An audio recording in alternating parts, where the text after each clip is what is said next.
오늘은 올 한 해 우리 예수가족교회 표어를 가지고 하나님의 말씀을 나누려고 합니다. 일어나서 먼저 길을 떠나라. 시작. 일어나서 먼저 길을 떠나라. 오늘은 하나님께서 아브라함을 찾아오셨습니다. 그리고 말씀하셨지요. 창세기 12장 1절 2절 보니까 여호와께서 아브라함에게 이르시되 너는 너의 고향과 친척과 아버지의 집을 떠나 내가 너에게 보여줄 땅으로 가라. 내가 너로 큰 민족을 이루고 너에게 복을 주어 너의 이름을 창대하게 하리니 너는 무엇이 되라? 복이 될지라. 그런데 이 말씀을 다시 표현하면 익숙한 고향과 익숙한 친척과 익숙한 아버지의 집을 떠나지 않으면 너는 큰 민족을 이루지 못하고 너의 이름이 창대해지지 않을 것이고 너는 절대 복이 될 수 없다. 그러므로 너는 떠나야 된다. 사실은 이 얘기죠. 이와 같이 하나님의 조건은 떠나야지만 약속하신 복을 주시겠다는 것이었습니다. 안 떠나면요? 내 것이 아니죠. 그렇다면 왜 익숙한 것, 익숙한 환경, 익숙한 사람들로부터 하나님께서는 떠나라고 하셨을까요? 익숙한 곳을 떠나는 순간 낯선 곳에서 하나님만을 찾게 되고 하나님만을 보게 되고 하나님만을 의지하게 되기 때문입니다. 더 중요한 것은 내가 의지했던, 내가 익숙했던 것으로부터 떠나는 순간에 하나님께서는 우리를 더욱더 가깝게, 더욱더 세밀하게 지켜주심을 믿으시기를 바랍니다. 그러고 보면 믿음의 길이라는 것 자체가 떠나는 겁니다. 믿음의 길이란 떠나는 겁니다. 구원의 길도 떠나는 겁니다. 익숙한 죄된 습관에서 떠나야 되고 익숙한 우상 숭배에서 떠나야 되고 익숙한 자기 교만에서 떠나야 됩니다. 그래야 약속하신 천국, 가야 할 천국, 있어야 할 천국에 우리가 들어갈 줄로 믿습니다. 하나님께서는 애굽에 있던 이스라엘 백성들에게도 떠나라고 하셨습니다. 하나님의 목적은 하나였죠. 하나님의 백성들이 이미 약속된 땅, 이미 약속된 복을 누릴 수 있도록 복 있는 삶을 살기 위해서 종살이인 그 애굽에서의 삶을 벗어나 애굽에서 떠날 것을 명령하셨던 것입니다. 그리고 하나님은 출애굽한 이스라엘 백성들을 그런 낯선 광야에서 지켜주시고 먹여주시고 보여주시고 함께 해주셨습니다. 떠남을 통해 무엇을 통해? 떠남을 통해 하나님을 더욱 가깝게 나타내 주셨고 떠남을 통해 복 있는 자로 변화시켜 주셨던 것이죠. 오늘 우리의 믿음 생활도 하나님의 이 계획 안에서 움직여져 가고 있음을 믿으시기를 바랍니다. 우리도요, 머물러 있는 익숙한 곳에서 지금보다 더 많은 진실한 복을 누리기 위해서는 그러면 어떻게 해야 된다고요? 떠나야 된다라는 거죠. 믿음의 길은 떠나는 겁니다. 믿음의 길은 갔다가 마음에 안 들면 돌아오는 길이 아니죠.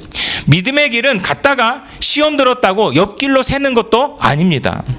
즉 말씀의 인도함을 받으며 살다가 절대로 예전 습관처럼 말씀 없이 사는 사람으로 돌아가서는 안 된다라는 것이죠.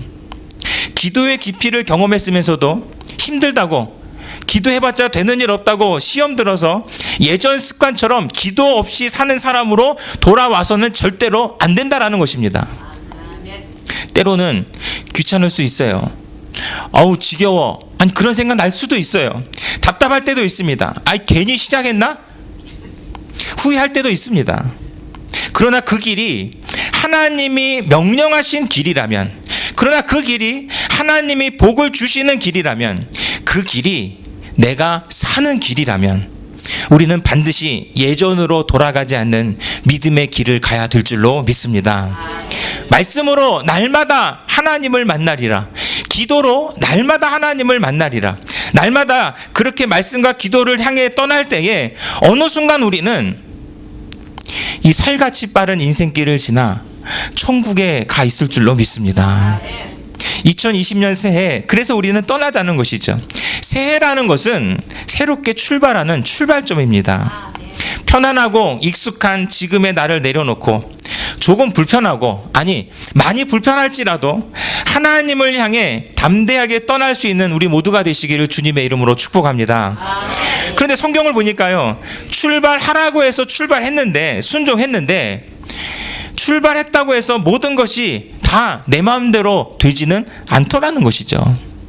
아니, 좀 더 솔직한 표현으로는 떠났는데, 순종했는데 내 마음대로 되는 게 하나도 없습니다. 왜 그럴까요? 떠나라는 하나님의 명령은 받아서 순종했지만, 그래서 몸은 떠났지만 여전히 하루하루 사는 것은 익숙한 내 생각대로, 익숙한 내 마음대로 살고 있기 때문에 그렇습니다. 왜 이스라엘 백성들이 출애굽한 다음에 원망하고 불평했을까요? 몸은 떠났는데 마음은 어디가 있어요? 여전히 애굽을 향해 있었기 때문이죠. 애굽에서의 익숙한 습관, 먹던 습관, 먹고 싶었던 거 먹었던 습관, 그것을 버리지 못하니까 불평하고 원망할 수밖에 없었던 것입니다. 광야에서 애굽에서의 익숙한 생활을 기대했기 때문에 그렇죠. 오늘 우리도 예수 믿고 구원받았다고 하는데 여전히 지난날의 악한 생각, 악한 언어와 악한 죄를 짓고 산다면 우리는 주님을 쫓아가는 삶이 결코 행복할 수 없습니다. 부딪히니까 주님을 쫓아간다고 하지만 행복하지 않아요. 괴로울 수밖에 없습니다.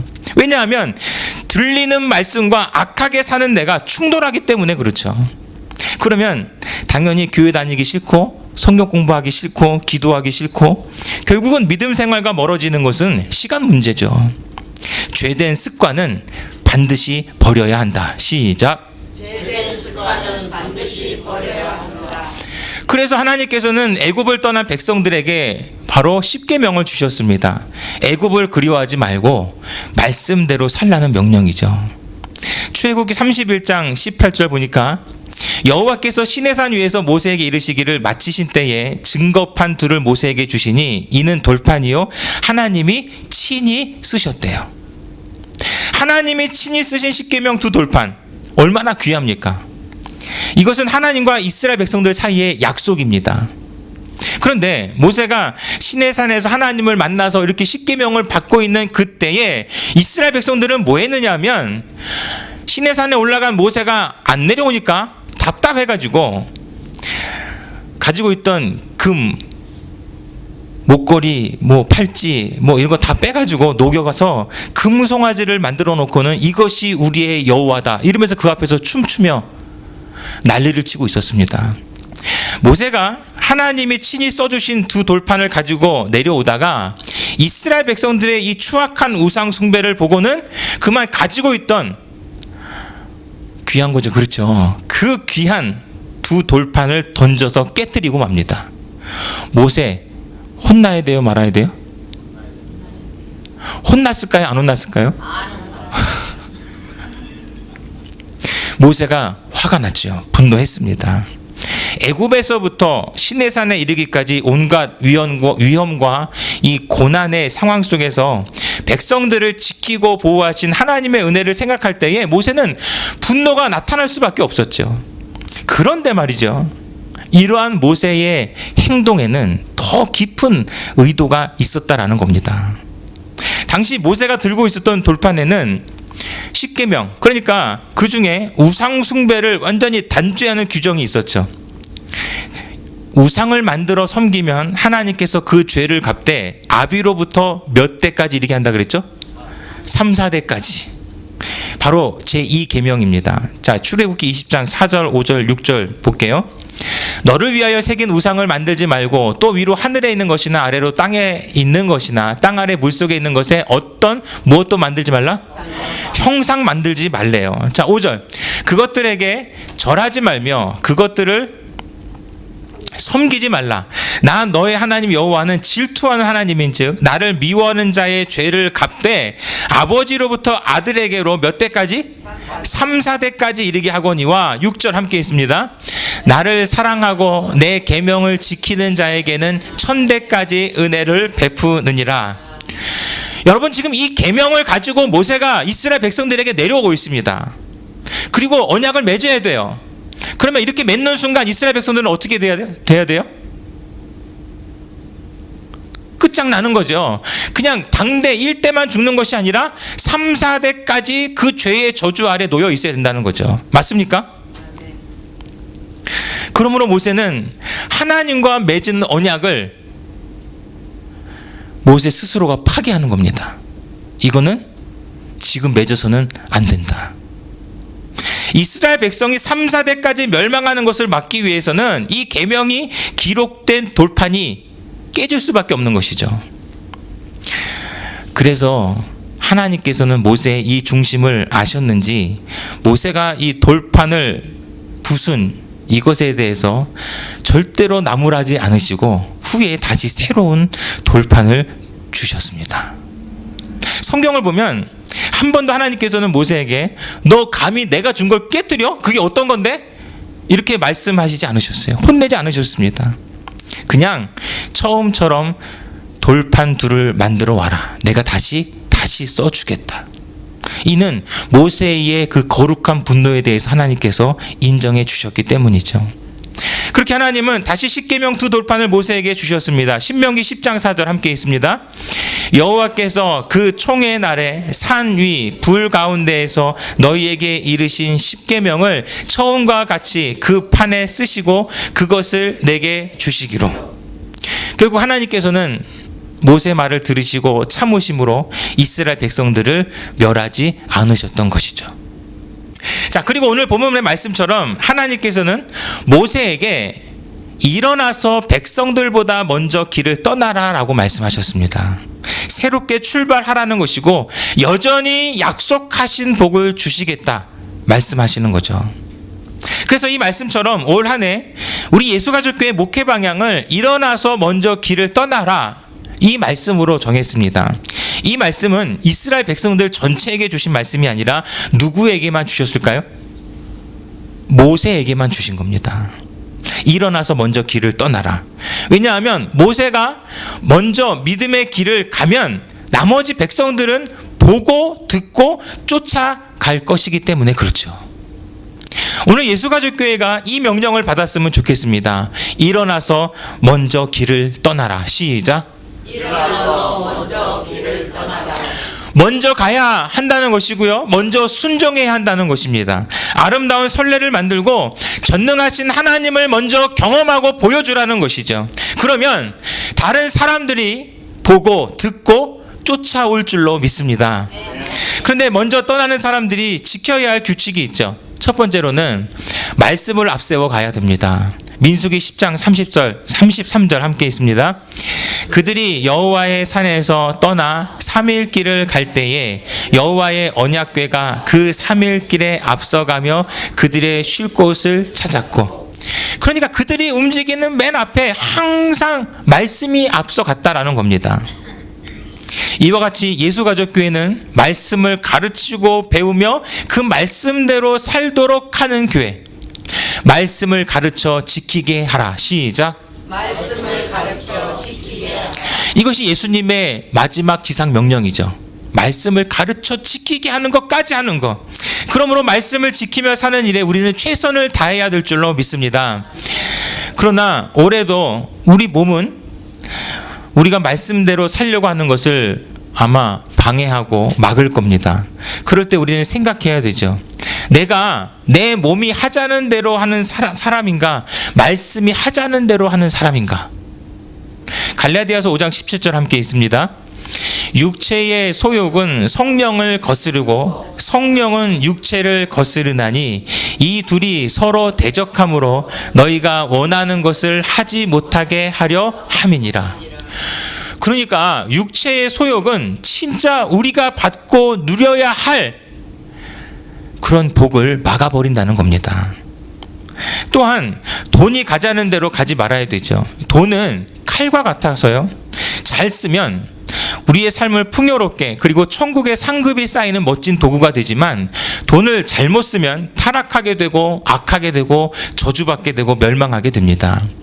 예수님께서 요한에게 세례를 받으시고 마귀에게 시험을 당할 때에 마귀가 시험한 것 중에 하나가 무엇이었느냐면, 예수야 나에게 절하면 이 세상 권세를 다 너에게 넘겨주겠다 그랬습니다. 세상 권세, 물질이요 돈입니다. 그리고 돈의 권세 뒤에는 반드시 마귀가 있습니다. 이때 예수님이 멋지게 한 방을 날립니다. 누가복음 4장 8절 함께 있습니다. 예수께서 대답하여 이르시되 기록된 바 주 너의 하나님께 경배하고 다만 그를 섬기라 하였느니라.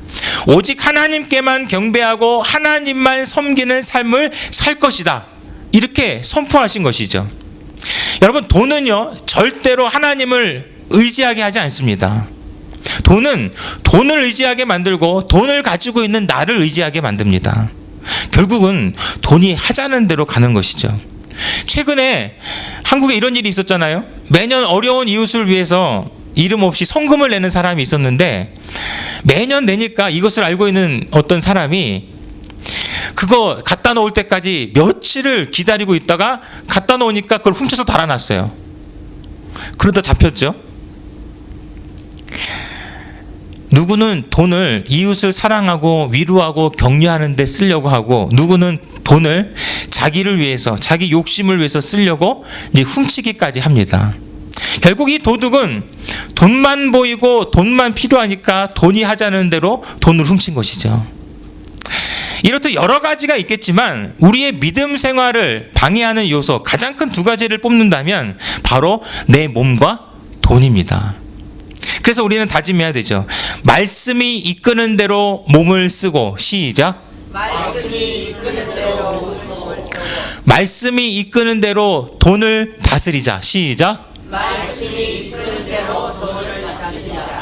몸이 필요 없다, 돈이 필요 없다, 그 얘기가 아니죠. 말씀이 이끄는 대로 내 몸을 쓰고 말씀이 이끄는 대로 돈을 다스릴 수 있을 때에 우리는 복 있는 자로 살게 될 줄로 믿습니다. 우리는 반드시 있어야 할 복된 자리에 있어야 되고요, 누려야 할 복을 누리는 복 있는 자가 되어야 하기 때문에 그렇죠. 그 어느 것도 우리를 이끌어가게 놔둬서는 안 됩니다. 아침에 일어나서 말씀으로 인도함을 받는 하루하루, 그렇게 날마다 말씀이 이끄는 대로 살아가는 우리 모두가 되시기를 주님의 이름으로 축복합니다. 그러므로 두 번째로 인도받아야 하는 것이 바로 기도입니다. 기도의 자리에서 우리는 하나님을 만나야 되죠. 모세는 위기의 순간에 더욱 엎드려서 백성들을 향한 이 하나님의 진노를 막아섭니다. 그렇게 중보하는 거예요. 이것을 볼 때 진짜 위기는 닥쳐온 환란이 위기가 아니라 환란 속에서 기도하지 못하는 것이 진짜 위기입니다. 환란 속에서 기도하지 못하는 것이 위기다. 시작. 환란 속에서 기도하지 못하는 것이 위기다. 너무 길어서 이제 헷갈리기 시작하죠, 그죠? 진짜 위기는 환란 속에서 기도하지 못하는 거. 여러분, 이것이 진짜 위기임을 꼭 기억하시기를 바랍니다. 기도하지 못하기 때문에, 기도할 마음이 없기 때문에, 기도할 능력이 없기 때문에 그것이 위기라는 거죠. 여러분, 돈 많은 사람은 절대로 기도하지 않습니다. 왜냐하면 돈의 권세를 의지하기 때문이죠. 그러므로 여러분들은 돈은 적게 벌고 기도는 많이 하는 사람 되시기를 축복합니다 라고 말하면 그거 취소했으면 좋겠어요. 여러분들은 돈도 많이 벌고 기도는 더 많이, 기도는 더 많이 하는 능력 있는 복된 사람 되시기를 주님의 이름으로 축복합니다. 신명기 9장 26절 함께 있습니다. 여호와께 간구하여 이르되 주 여호와여, 주께서 큰 위엄으로 속량하시고 강한 손으로 애굽에서 인도하여 내신 주의 백성 곧 주의 기업을 멸하지 마옵소서. 모세는 우리에게 가르쳐 주는 겁니다. 중보기도는 이렇게 하는 거야. 진짜 위기였거든요.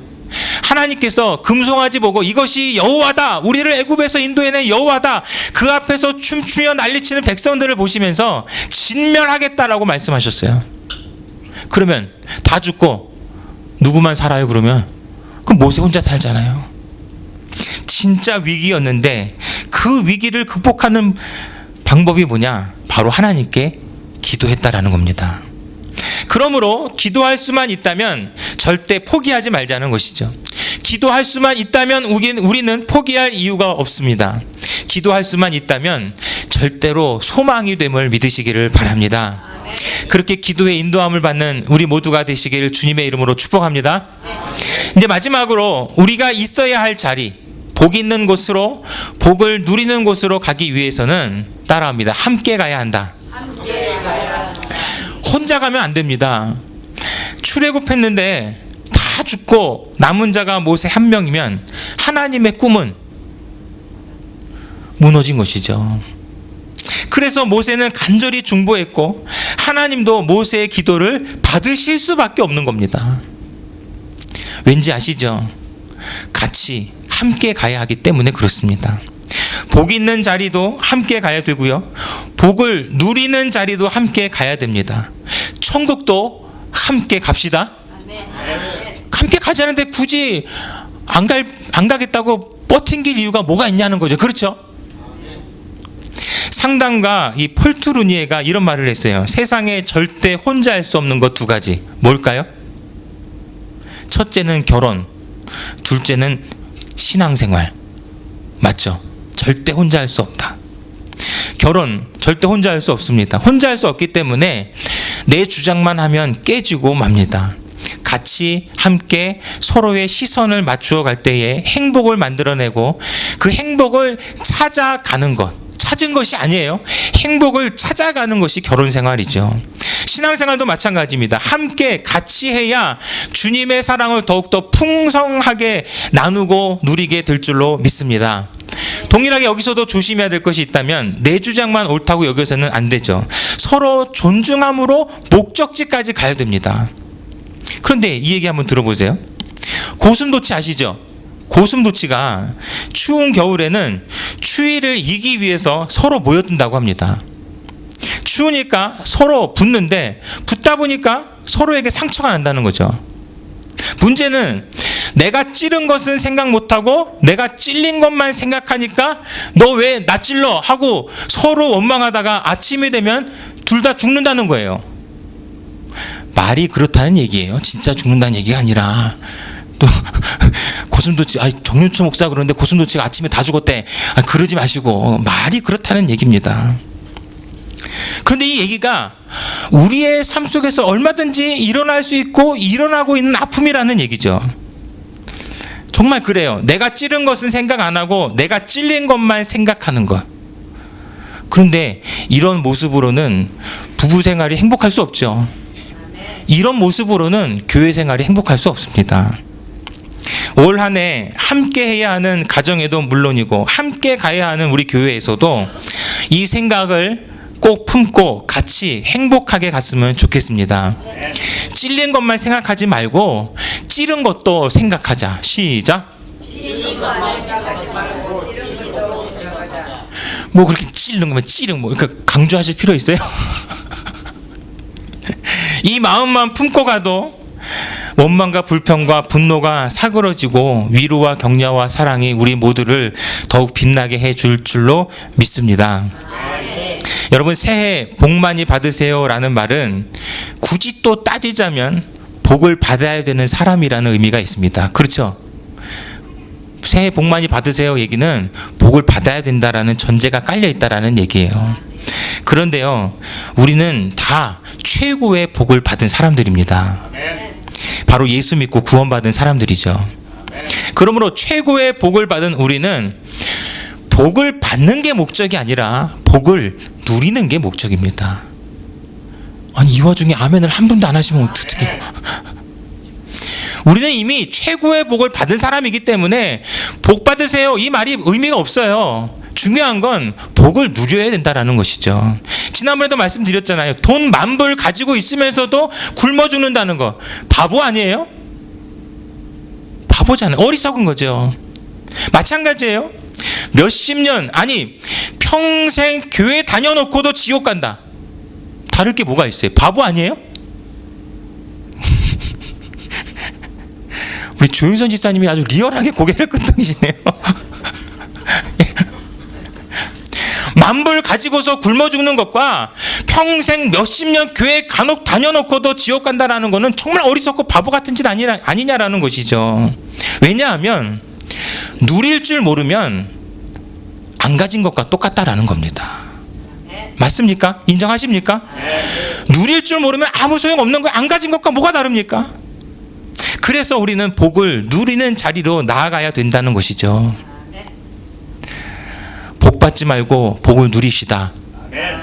아니 이렇게 아멘 하지 마시고 복을 또 왜 안 받아요? 복을 받되 누리며 삽시다. 그래서 말씀이 이끄는 대로 가야 됩니다. 기도하며 가야 됩니다. 그리고 함께 가야 됩니다. 이 복된 자리를 향해서 우리 이렇게 출발합시다. 2020년 새해 주님과 함께 떠나는 이 믿음의 여행에서 우리 모두가 함께 승리하며 복을 누릴 수 있기를 주님의 이름으로 축복합니다. 하나님께서는 우리가 있어야 할 자리, 그 복된 자리로 우리를 인도하시기를 시작하셨습니다. 우리도 출발해야 되지요? 우리 이 시간 함께 이 찬양 고백합니다. 마음 괴롭고 아파서 낙심될 때에 내게 소망을 주셨으며 내가 영광의 주님을 바라보니 앞길 환하게 보이도다. 세상 풍조는 나날이 변하여도 나는 내 믿음 지키리니 인생 살다가 죽음이 꿈 같으나 오직 내 꿈은 참되리라. 여러분, 여러분들에게 있어서 꿈이 무엇입니까? 믿는 우리는 반드시 가져야 될 꿈이 있죠. 바로 천국입니다. 천국을 향해 나아가는데 그 나아가는 그 여정 속에서도 하나님께서 인도하시는 그 복된 자리가 있다라는 것이죠. 2020년에도 하나님께서 우리에게 복 주시고자 하시는 그 복된 자리가 있음을 믿습니다. 그 꿈을 향해 가는 거죠. 나의 놀라운 꿈 정녕 나 믿기는 장차 큰 은혜 받을 편이 나의 놀라운 꿈 정녕 이루어져 주님 얼굴을 배우리라. 고백합니다.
세상 풍조는 나날이 변하여도 세상 풍조는 나날이 변하여도 나는 내 믿음 지키리니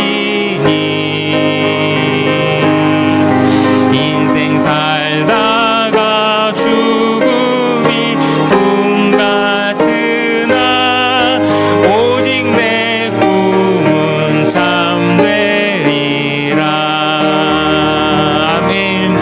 나의 놀라운 꿈 정녕 나 믿기는 장차 큰 은혜 받을 표니 나의 놀라운 꿈 정녕 이루어져 주님 얼굴을 배우리.